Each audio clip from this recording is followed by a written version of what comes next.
Good morning traders. നമുക്ക് ഇന്നത്തെ gold അതുപോലെ തന്നെ യൂറോ യൂസ്റ്റി നിഫ്റ്റി ഇതിൻ്റെ മൂന്നിൻ്റെ ഇന്നത്തെ ലെവൽസൊക്കെ നോക്കാം. മാർക്കറ്റ് ഓവറോൾ ബൈയിലേക്കാണോ അതോ സെല്ലിലേക്കാണോ സാധ്യത കൂടുതലെന്ന്. ഫസ്റ്റ് നമുക്ക് ഗോൾഡിൽ നിന്ന് തന്നെ സ്റ്റാർട്ട് ചെയ്യാം കേട്ടോ. നമ്മൾ ഇന്നലെ പറഞ്ഞു പോയിട്ടുണ്ടെന്ന് ലെവൽസ് വെച്ച് നോക്കുമായിരുന്നെങ്കിൽ ഞാൻ ഇന്നലെ പറഞ്ഞിട്ടുണ്ടായിരുന്ന ഈ ഒരു മേജർ ഇൻഡ്യൂസ്മെൻറ്റിലേക്ക് വരുവാണെങ്കിൽ ഈ ഒരു ട്രെൻഡിലെ മേജർ ഇൻഡ്യൂസ്മെൻറ്റിലേക്ക് ചേഞ്ച് ഓഫ് ക്യാരറ്റിലേക്കൊക്കെ വരുവാണെങ്കിൽ എൻട്രി നോക്കാമെന്നുള്ളതായിരുന്നു. അപ്പോൾ ഇന്നലെ എനിക്ക് ഇവിടെ നിന്ന് എൻട്രി കാര്യങ്ങളൊന്നും ഇല്ലായിരുന്നു. കാരണം മാർക്കറ്റ് വന്ന് ഈ ഫസ്റ്റത്തെ മൈനർ ഇൻഡ്യൂസ്മെൻറ്റ് എടുത്തതിന് ശേഷം ഇവിടെ നിന്നാണ് കൺഫർമേഷൻ തന്ന് പോയിരിക്കുന്നത്. അത്യാവശ്യം കൺഫർമേഷനും കാര്യങ്ങളെല്ലാം തന്നെ ഓക്കെ ആയിരുന്നു. പക്ഷേ ഞാൻ ഒരു എൻട്രി നോക്കിയിട്ടുണ്ടായിരുന്നില്ല. ഞാൻ ഈ മേജർ ഇൻഡ്യൂസ്മെൻറ്റിലേക്ക് കിട്ടുവാണെങ്കിൽ നോക്കാമെന്നുള്ള കണ്ടീഷനിൽ നിന്നിട്ടുണ്ടായിരുന്നേ. പിന്നെ അതിനുശേഷം മറ്റ് ട്രേഡോ കാര്യങ്ങളൊന്നും തന്നെ ഗോൾഡിലില്ലായിരുന്നു. ഓക്കെ അല്ല. അപ്പോൾ മാർക്കറ്റിൽ വീണ്ടും മേജർ ട്രെൻഡ് നോക്കുകയാണെങ്കിൽ സെല്ലിലേക്ക് തന്നെയാണ് ഗോൾഡിൽ വരുന്നത് കേട്ടോ. കാരണം ഈ ലോയിന് ബ്രേക്ക് ചെയ്തപ്പോൾ ഇതാണ് മേജർ ട്രെൻഡായിട്ട് വരുന്നത്. ഇതിൽ ചേഞ്ച് ഓഫ് ക്യാരക്ടർ എന്ന് പറയുമ്പോൾ ഈ ഒരു ഹൈ ആണ് ചേഞ്ച് ഓഫ് ക്യാരക്ടർ ആയിട്ടും വരുന്നത്. ഓക്കെ അല്ല. അപ്പോൾ ഇന്നത്തെ ദിവസം ഗോൾഡിൽ ഏറ്റവും ഫസ്റ്റത്തെ ഒരു എൻട്രിക്ക് സാധ്യത എന്ന് പറയുമ്പോൾ ഒരു കൗണ്ടർ ട്രെൻഡിൽ ഒരു എൻട്രിക്ക് ഗോൾഡിൽ സാധ്യത കൂടുതലുണ്ട് കേട്ടോ.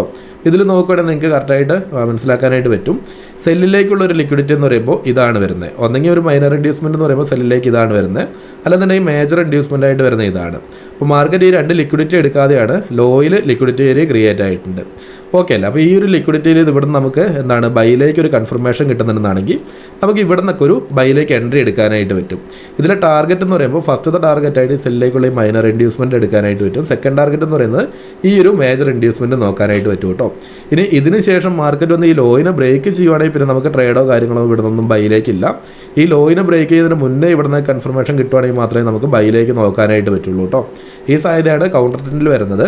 ഇനി മാർക്കറ്റ് ഇതിന് ശേഷം വീണ്ടും സെല്ലിലേക്ക് തന്നെ പോവുകയാണെങ്കിൽ സെല്ലിലേക്ക് വന്ന് അതിനുശേഷം വീണ്ടും 50 മിനിറ്റ് തന്നെ ഇതുപോലെ ഇൻഡ്യൂസ്മെൻറ്റ് കിട്ടുവാണെങ്കിലും നമുക്ക് കൗണ്ടർ ട്രെൻഡ് എന്ന രീതിയിൽ തന്നെ നോക്കാനായിട്ട് പറ്റും. കൗണ്ടർ ട്രെൻഡിന് സാധ്യത കൂടുതലുള്ളത് ഇപ്പോൾ 4 ഹവറിൻ്റെ മേജർ ഒരു ലോ എടുത്തു. അതുകൊണ്ടാണ് കൗണ്ടർ ട്രെൻഡിലേക്ക് കുറച്ചും കൂടെ സാധ്യതകൾ കൂടുതലും വരുന്നത് കേട്ടോ.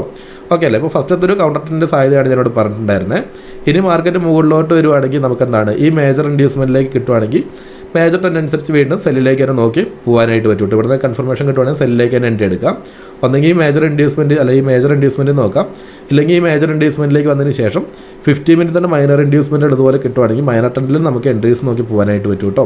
അടുത്ത് വരുന്ന 50 മിനിറ്റിലെ മൈനർ ഇൻഡ്യൂസ്മെൻറ്റിലോ അല്ലെങ്കിൽ ആ ട്രെൻഡ് കൺഫേം ആവുകയാണെങ്കിലോ ആ ട്രെൻഡ് കണ്ടിന്യൂഷൻ നോക്കിയൊക്കെ നമുക്ക് ട്രേഡ് എടുത്ത് പോകാനായിട്ട് പറ്റും. അത് ഈ ഇൻഡ്യൂസ്മെൻറ്റിൽ നോക്കാം. തൊട്ട് മുകളിലോട്ട് വന്നതിന് ശേഷം 50 മിനിറ്റ് മൈനർ ഇൻഡ്യൂസ്മെൻറ്റ് കിട്ടുവാണെങ്കിൽ നോക്കാനായിട്ട് പറ്റും കേട്ടോ. ഓക്കെ. ഇതൊക്കെയാണ് സാധ്യത വരുന്നത്. ഓവറോൾ ട്രെൻഡ് സെല്ലിലേക്ക് ആയതുകൊണ്ട് തന്നെ നമുക്ക് സെല്ലിലേക്ക് ഇവിടെ നിന്നൊക്കെ നോക്കാം. ചേഞ്ച് ഓഫ് ക്യാരറ്റിലേക്ക് വന്നതിന് ശേഷം മൈനർ ട്രെൻഡ് കിട്ടുവാണെങ്കിൽ നോക്കി പോകാനായിട്ട് പറ്റും കേട്ടോ. ഓക്കെ അല്ല. അപ്പോൾ ഫസ്റ്റത്തെ ഒരു സാധ്യതയാണ് ഞാനിവിടെ കൗണ്ടർ ട്രെൻഡ് എന്ന രീതിയിൽ പറഞ്ഞത് കേട്ടോ. ഓക്കെ അല്ല. അപ്പോൾ ഇതിൽ ടാർഗറ്റും ചെറിയ 6 ഉണ്ടാവുള്ളൂ. അപ്പോൾ നല്ല എൻട്രീസ് കിട്ടുന്നുണ്ടെങ്കിൽ നോക്കിയാൽ മതി കേട്ടോ. ഇനി അതേപോലെ തന്നെ യൂറോ യൂസ്റ്റിൻ്റെ കാര്യത്തിലേക്ക് വരുവാണെങ്കിലും മൈനർ ട്രെൻഡ് തന്നെയാണ്.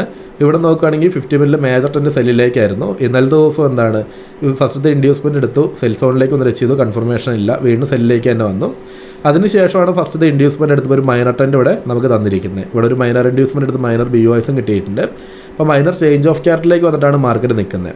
അപ്പോൾ ഇന്നത്തെ ഫസ്റ്റത്തെ ഒരു സാധ്യത എന്ന് പറയുമ്പോൾ മാർക്കറ്റ് എന്താണ് ഇവിടെ നിന്ന് തന്നെ മാർക്കറ്റ് വന്ന് ഈ ലോയിനെ ബ്രേക്ക് ചെയ്യുകയാണെങ്കിൽ നമുക്കൊരു എൻട്രി കൺഫർമേഷനായിട്ട് എടുത്ത് ചെറിയൊരു ട്രേഡ് നോക്കാനായിട്ട് പറ്റും. ഫസ്റ്റ് ടാർഗറ്റ് ഈ ലോ കൊടുക്കാം, സെക്കൻഡ് ടാർഗറ്റ് എന്ന് പറയുമ്പോൾ ബൈയിലേക്കുള്ള ഓരോരോ ലിക്വിഡിറ്റിയിൽ നമുക്ക് കൊടുത്തു പോകാനായിട്ട് പറ്റും കേട്ടോ. ഇതൊരു ഫസ്റ്റത്തെ ഒരു സാധ്യതയാണ്. ഇവിടെ നിന്ന് തന്നെ നമുക്ക് കൺഫർമേഷൻ കിട്ടുവാണെങ്കിൽ ഒരു എൻട്രി നോക്കാം. ഇനി ജസ്റ്റ് മാർക്കറ്റ് എന്താണ് ഈ ഒരു ഹൈന് ജസ്റ്റ് ഒന്ന് സ്വീപ്പ് ചെയ്തിട്ടാണ് അതേപോലെ തന്നെ ഇറങ്ങുന്നതെന്നുണ്ടെങ്കിൽ നമുക്ക് ഇവിടുന്ന് 1 മിനിറ്റിലെ കൺഫർമേഷൻ ഉണ്ടെങ്കിലും എൻട്രി നോക്കാനായിട്ട് പറ്റും കേട്ടോ. 1-2 ക്യാൻഡിൽ ക്ലോസ് ഒക്കെ ഇവിടെ നിന്നതിന് ശേഷമാണ് യൂറോ യൂസ്റ്റിയിൽ എൻട്രി കിട്ടുന്നതെന്നുണ്ടെങ്കിൽ നമ്മൾക്ക് എൻട്രിയോ കാര്യങ്ങളൊന്നും തന്നെ നോക്കണ്ട.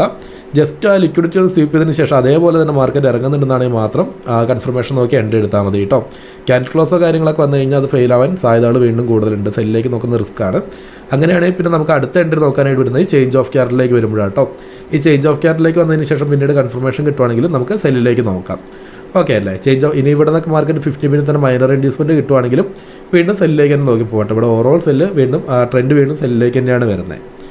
ഓക്കെ അല്ലേ. ഇനി നിഫ്റ്റീൻ്റെ കാര്യം കൂടെ നോക്കാം. ഇത്ര സാധ്യതയാണ് യൂറോ യൂസ്റ്റിൽ വരുന്നത്. ഇനി അതുപോലെ തന്നെ നിഫ്റ്റീൻ്റെ കാര്യത്തിലേക്ക് നോക്കാം. ഇപ്പോൾ നിഫ്റ്റീൻ്റെ കാര്യത്തിലേക്ക് വരുവാണെങ്കിൽ ഇന്നത്തെ ദിവസം നല്ലൊരു എൻട്രിക്ക് സാധ്യത എന്ന് പറയുമ്പോൾ ഈ ഒരു ഹൈനെ എടുക്കുകയാണെങ്കിൽ അത്യാവശ്യം നല്ലൊരു എൻട്രിക്ക് സാധ്യതയുണ്ട് കേട്ടോ. ഇത് ഈ ട്രെൻഡിലെ ഒരു മേജർ ഇൻഡ്യൂസ്മെൻ്റ് ആയിട്ടാണ് വീണ്ടും വരുന്നത്. സെല്ലിലേക്ക് നോക്കുകയാണെങ്കിൽ ഈ ഒരു ലിക്വിഡിറ്റി നമുക്ക് എടുക്കാനായിട്ട് പറ്റും. ഇനി ബൈയിലേക്ക് നോക്കുകയാണെങ്കിൽ തൊട്ടടുത്തുള്ള ഒരു ലിക്വിഡിറ്റി എന്ന് പറയുമ്പോൾ ഈ ഒരു ലിക്വിഡിറ്റി നമുക്ക് നോക്കാനായിട്ട് പറ്റും. ഇതും ഒരു കുറച്ച് സാധ്യതകൾ കൂടുതലുണ്ട്. റൗണ്ട് നമ്പറിനടുത്ത് തന്നെയാണ്. അപ്പോൾ കുറച്ചും കൂടെ സാധ്യതകളുണ്ട് കേട്ടോ. ഇപ്പോൾ ലോയിൽ ഒരു ലിക്വിഡിറ്റി എന്ന് പറയുമ്പോൾ ഈ ഒരു ലിക്വിഡിറ്റിയിലേക്ക് വന്നതിന് ശേഷം കൺഫർമേഷൻ കിട്ടി എൻട്രി നോക്കാം. ഇനി സെല്ലിലേക്കാണെങ്കിൽ കുറച്ചും കൂടെ സാധ്യതകൾ കൂടുതൽ. ഈ മേജർ ഹൈ ഇതിലേക്ക് വന്നാലേ കുറച്ചും കൂടെ സാധ്യതകൾ കൂടുതലുള്ളൂ കേട്ടോ. ഈ 2 ലിക്വിഡിറ്റി നമുക്ക് ഇന്നത്തെ ദിവസം നിഫ്റ്റിയിൽ നോക്കാനായിട്ട് പറ്റും. ഇത്രയും സാധ്യതകളെ മൊത്തത്തിലുള്ളൂ. ഗോൾഡിലൊക്കെ നോക്കുകയാണെങ്കിൽ ഫസ്റ്റ് ഒരു കൗണ്ടർ ട്രെൻഡ് പിന്നെ മേജർ ട്രെൻഡിലേക്ക് വരുവാണെങ്കിൽ എൻട്രീസ് നോക്കാം കേട്ടോ. ഇന്നത്തെ വീഡിയോയിൽ ഇത്രയും കാര്യങ്ങളേ ഉള്ളൂ. അപ്പോൾ നിങ്ങൾക്ക് വീഡിയോ യൂസ്ഫുൾ ആയിട്ടുണ്ടെങ്കിൽ തീർച്ചയായിട്ടും വീഡിയോക്ക് ഒന്ന് ലൈക്ക് ചെയ്യുക. അതുപോലെ തന്നെ നിങ്ങളുടെ ട്രേഡിങ്ങിലെ ഫ്രണ്ട്സിൻ്റെ ഇടയിലേക്ക് ഒന്ന് ഷെയർ എത്തിക്കാനും ശ്രമിക്കുക. നമുക്ക് ഇന്നത്തെ വീഡിയോ ഇവിടെ നിർത്തിയിട്ട് അടുത്തൊരു വീഡിയോയിൽ വീണ്ടും കാണാം കേട്ടോ.